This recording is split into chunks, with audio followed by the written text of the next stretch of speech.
дар оғози барнома албатта мавзӯи асосии мо премер лигаи Англия хоҳад буд ва сараввал мехостам мас аз таҳлили ҳамин бозӣ шурӯъ кунем.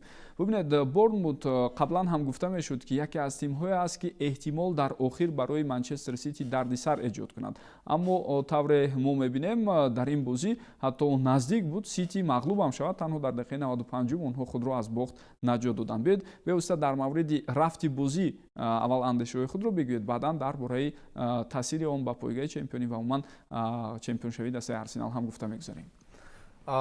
дар мавриди рақобати мазкур пеш аз бозӣ дар баъзе шабакаҳои иттилоотии варзишӣ мегуфтанд ки ин бозӣ бозии марказӣ аст, новобаста аз оне ки бозиҳои дигар ам буданд, аммо вақте ки Арсенал ғолибияти худро ба даст оварду мухлисони Арсенал новобаста ба ин бозӣ яъне ки таваҷҷӯҳ мекардан, бевосита таваҷҷӯҳ мекардан ва ин арзанда ам буд барои онҳо, чунки дастаи Борнмут дар мавсими имсола ҳарчанд ки дертар аз оғози мавсум, агар мо ба назар бигирем, дертар оғоз кард ҳамун рафту рақобатҳои арзандаи худро, ин бозӣ бозии марказӣ буд ва дар рафти бозӣ ҳам мо дидем ки дар мавсими имсола чӣ гуне ки Борнмут бозӣ мекард, дар ин бозӣ ҳам хуб будани худро нишон дод, дар муқобили Манчестер Сити бозии арзанда нишон дод ва дар хатти ман фикр мекунам ки яке аз асрори ҳамин ғолибиятҳои дастаи Борнмут ин хатти дифои онҳо буд ки имсол бо нақшаи махсус мебаромаданд дар муқобили бубинед ки дастаҳои пурқувват буданд дар чемпионати Англия ки дар хатти ҳамлаи худ нишонзанҳои хатарнокро доштанд,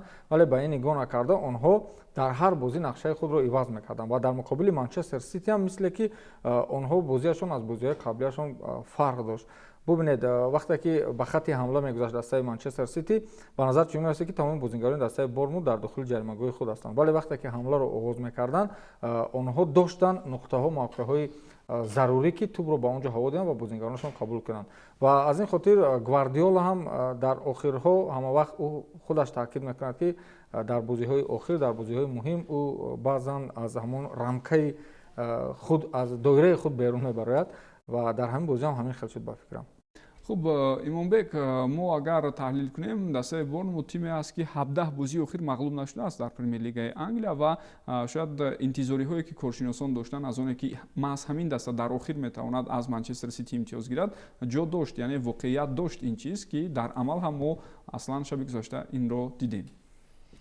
бале, воқеан ҳам Борнмут дастае буд ки барзамин омори хуб дошташ, боз барои авардастҳо мушкил эҷод мекард. Мо худ медонем ки чӣ гуна Ливерпулро азоб дод дар ин мавсим, дастаи дигари узви топ шашгонаи бузурги Англияро ноком кард дар роҳи расидан ба ҳадафҳои онҳо. ва бубинед, воқеан вақте ки мо аллакай 5 давр боқӣ монда буд, Борнмутро мо аз сангинтарин ҳарифи Манчестер Сити ҳисоб мекардем ва ин ҷо ҳамон тахминоам читавре гуфтем реалӣ баромаданд, бале воқеан ҳам дуруст баромаданд, зеро Борнмут як бозии бонизоми нишон медиҳад ки на танҳо барои Манчестер Сити, барои дигар дастҳо мушкили сахт эҷод мекунад.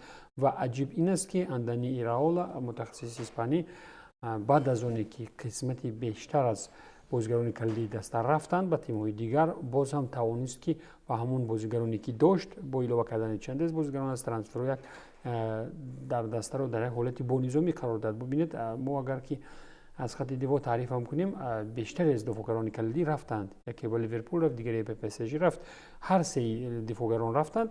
бубинед, ҳамин хеле дигар Антоан Семеньо бозигари калидии даста аз даста берун рафта, боз чанд бозигарони дигар рафтанд ва маҳз талаботи асосии нисбати Андони Ираола ва рафтани ӯ ба тимҳои дигар маҳз вобаста ба ин аст ки ин мураббӣ метавонад дар даста дар набуди он сторои ки буданд, сторои сатҳи Борнмут, албатта он бозигарон тавонист ки як интизомро бар ҷой гузорад. аз ҷониби дигар Борнмут ҳеҷ фишоре эҳсос накард, аз Борнмут ягон кас ҷоиза интизор надошт.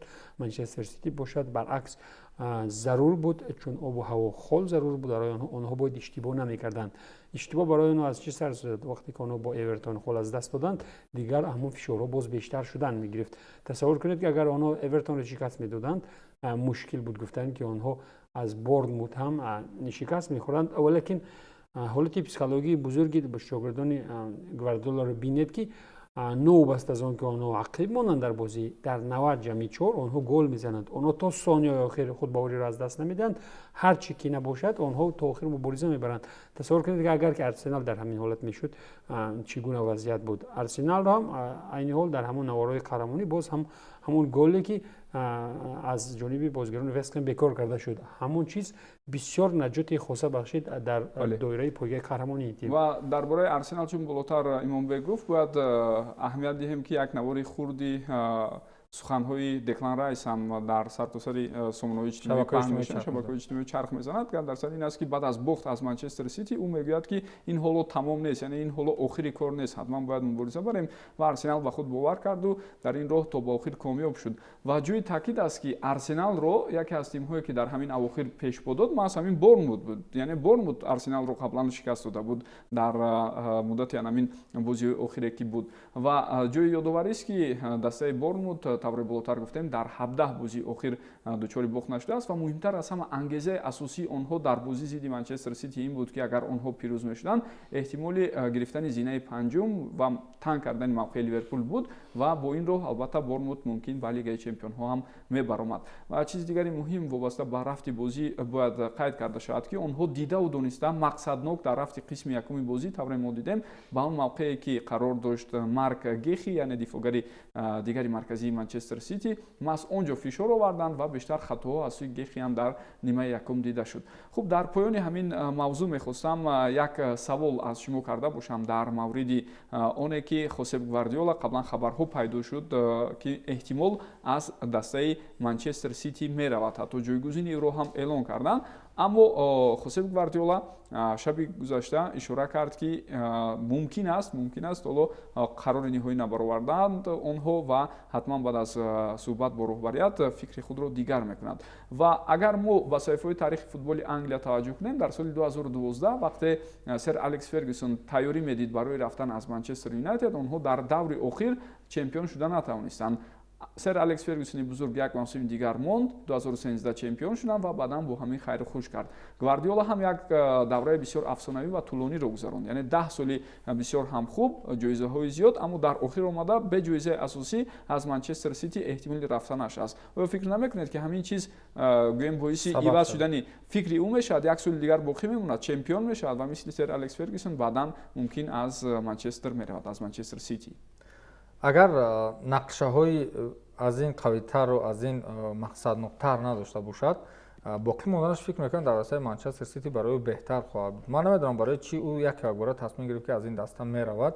این علاقه آغازه نو نیست، این از میانه های محل تا از آغاز موسم خودش اعلان کرده بود که در آخر موسم من شاید که دسته منچستر سیتی رو ترک کنم و در آخر اومده باز این گپ رو تکرار کرد. اما انگیزه اساسی در همین بازی رفتن گواردیولا بود. برای چی دسته بازیگران دسته منچستر سیتی نتوانستند که برای آخرین بار توانند که مثلا قلب سرمربی خود رو شادانه که با دستی پر با روحیه بولیده از این دسته برود.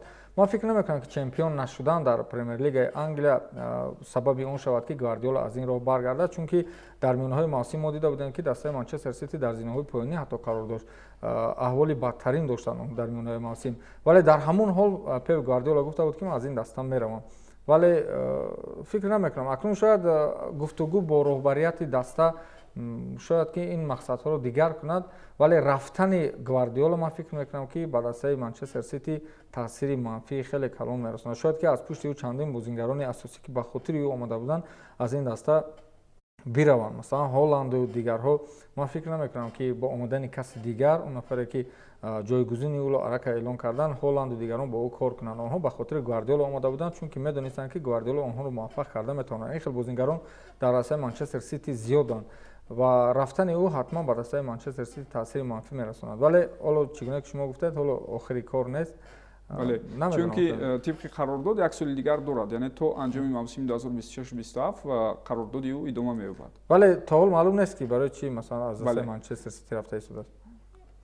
اصلا طبق باز هم اگر به همون خبرهایی که ما نشر میشوند و بعدا ما دسترس میکنیم از رسانه‌های اجتماعی، طبق اون خبرها گواردیولا گویا که همون هدف اساسی خود به قول همون میسیی که در فوتبال باشگاهی اجرا کرده بود به کلی چیز رسید. ببینید در 10 سال 20 جایزه‌ای که او به دست آورد در خود منچستر سیتی این واقعا هم یک دستاورد بزرگ است و یک آمادگی‌هایی که در میدان بودند برای خیربود کردن با کدام چهره دستان منسیتی. آن نوارهای مخفی هم در یک رسانه پنج شده بود ولی که اونجا مخلصان حساب کردن 19 جایزه بود. آن به فکر مربوطی برناردو سیلوا بود.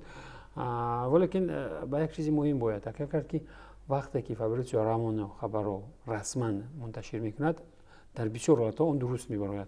فابریزیو رومانو درباره رفتنش اعلام کرد، بعداً درباره انسو مارسکا با موافقه رسیدنی شرطنامه با خود سیتی و مولتش رو هم تو معین کردند و اون شاگردی گواردیولا است که ما میدونیم.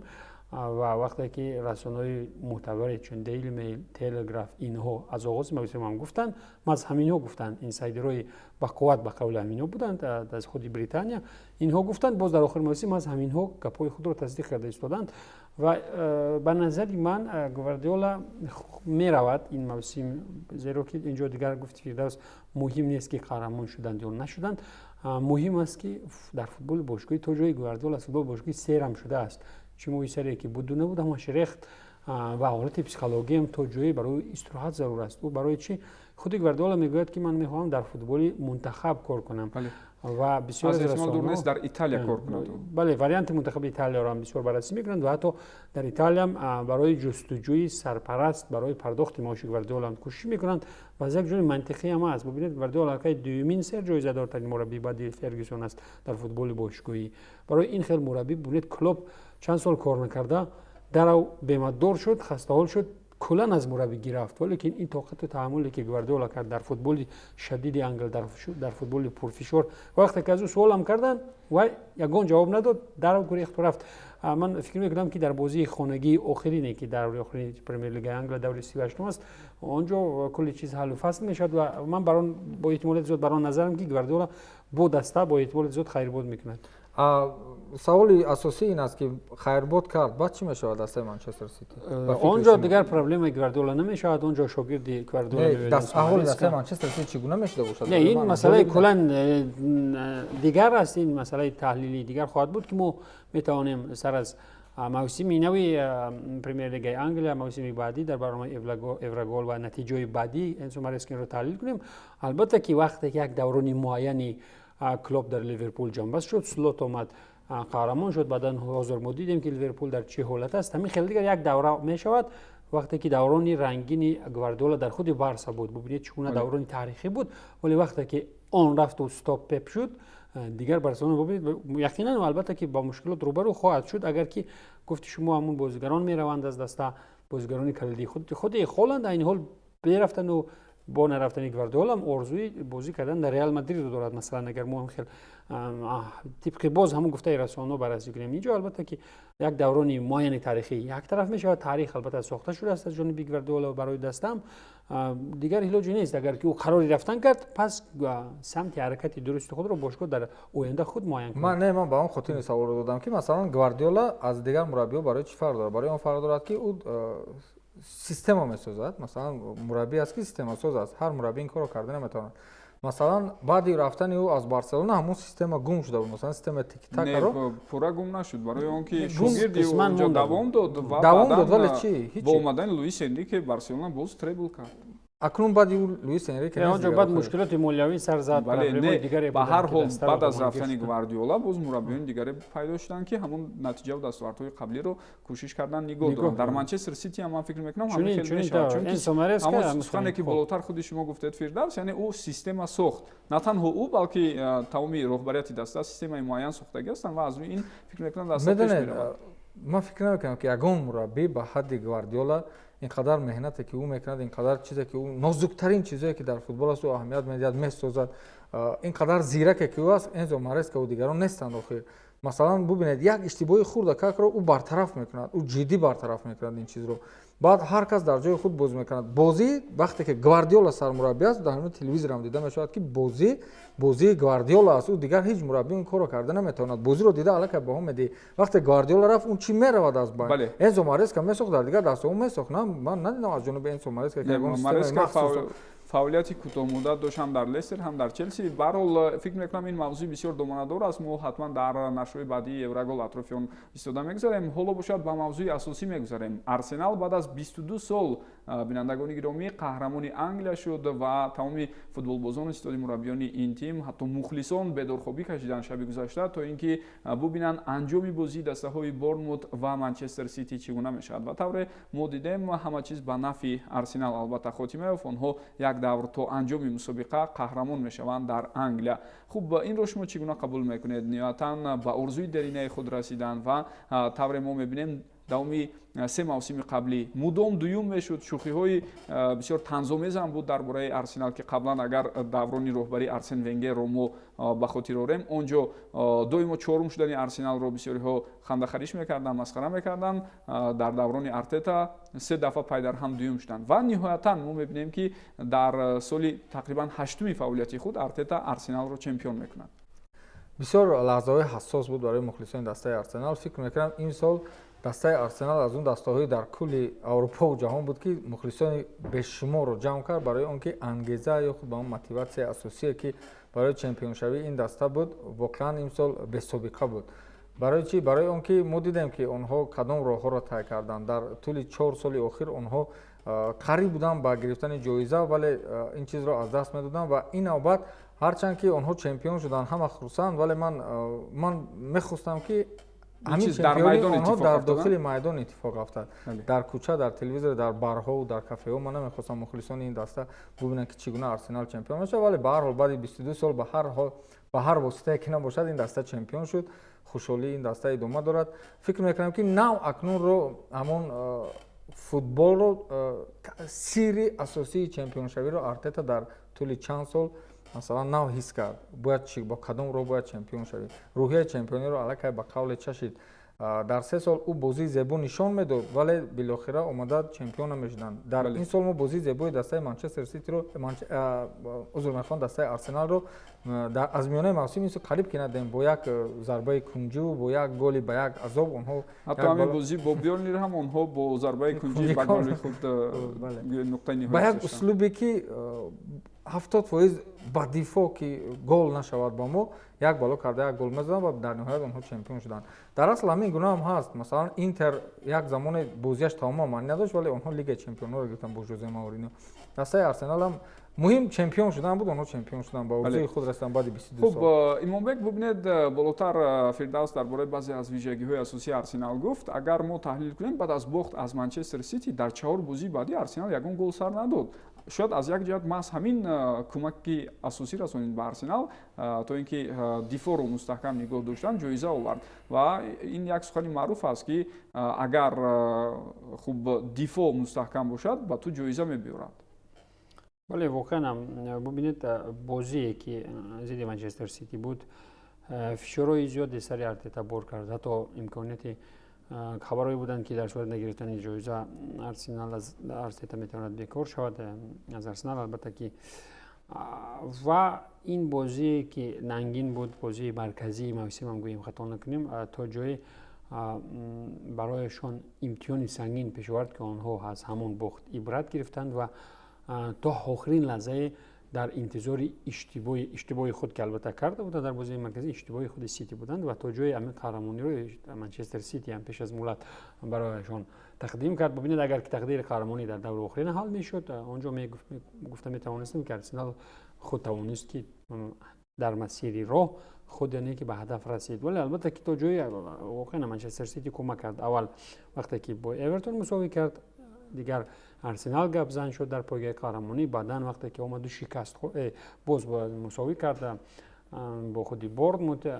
ва агар ки аз лиҳози бозии зебо, аз лиҳози як манзараи хуби футболиву нигоҳи мухлисони бетарафро мо ба инобат гирем, он ҷо наметавон гуфт тибқи фарзияи баъзе коршиносон ки ба ягон кас бояд унвони қаҳрамонӣ дода нашавад дар мавсими имсолаи премер-лигаи Англия бо он бозии дилгиркунандае ки Арсенал нишон дод. вале ҳиссиёти шашум бошад, қувваи бузурге аз боло бошад ё аз ягон тарафи дигар ки бубинед адолат тантана карду ин дастае ки мудом ранги ҳамун сериалҳо дуввум мешавад ва интизори мавсими дигар мешавем, билохира ба ҳадафи худ мерасад.